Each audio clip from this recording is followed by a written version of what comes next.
ഇത് ചൈനയിലെ ഒരു ആശുപത്രിയാണ്.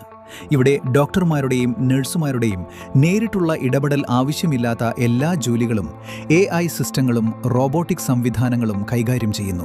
മരുന്നുകൾ എടുത്തുകൊണ്ടുവരാനും ഓർഡറുകൾ പ്രോസസ്സ് ചെയ്യാനും വിവരങ്ങൾ രേഖപ്പെടുത്താനും സാമ്പിളുകൾ കൊണ്ടുപോകാനും ആരോഗ്യ പ്രവർത്തകർ വളരെയധികം സമയം ചെലവഴിക്കുന്നതായി അവർ തിരിച്ചറിയുകയും ഇതിനായി ഈ ആശുപത്രി തികച്ചും വ്യത്യസ്തമായ ഒരു സമീപനമാണ് സ്വീകരിച്ചത്. രോഗിക്ക് എന്തെങ്കിലും ആവശ്യമായ ഉടൻ തന്നെ AI സിസ്റ്റങ്ങൾ ആ അഭ്യർത്ഥനകൾ അയച്ച് ആവശ്യങ്ങൾ ഓട്ടോമാറ്റിക്കായി നിറവേറ്റാൻ തുടങ്ങുന്നു.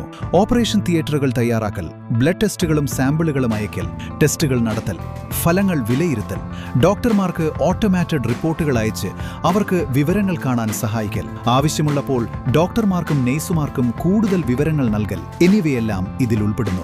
ഇതിന്റെ ഫലമായി ഡോക്ടർമാർക്കും നേഴ്സുമാർക്കും അവരുടെ രോഗികളോടൊപ്പം കൂടുതൽ സമയം ചെലവഴിക്കാൻ കഴിയുകയും കാത്തിരിപ്പ് സമയം ഏകദേശം 90% കുറയുകയും ചെയ്തു.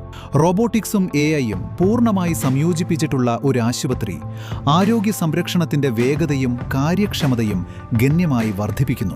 വൈദ്യശാസ്ത്രത്തിന്റെ ഭാവി ഇങ്ങനെയായിരിക്കുമോ? നിങ്ങളുടെ പ്രിസ്ക്രിപ്ഷൻ പ്രകാരമുള്ള മരുന്നുകൾ സ്വീകരിക്കുന്നതിന് നിങ്ങൾ ആരെയാണ് കൂടുതൽ വിശ്വസിക്കുക? ഒരു മനുഷ്യനെയോ അതോ ഒരു AI സിസ്റ്റത്തെയോ? കമന്റുകളിൽ നിങ്ങളുടെ അഭിപ്രായങ്ങൾ പങ്കുവയ്ക്കൂ. കൂടുതൽ അപ്ഡേറ്റുകൾക്കായി ഫോളോ ചെയ്യുക.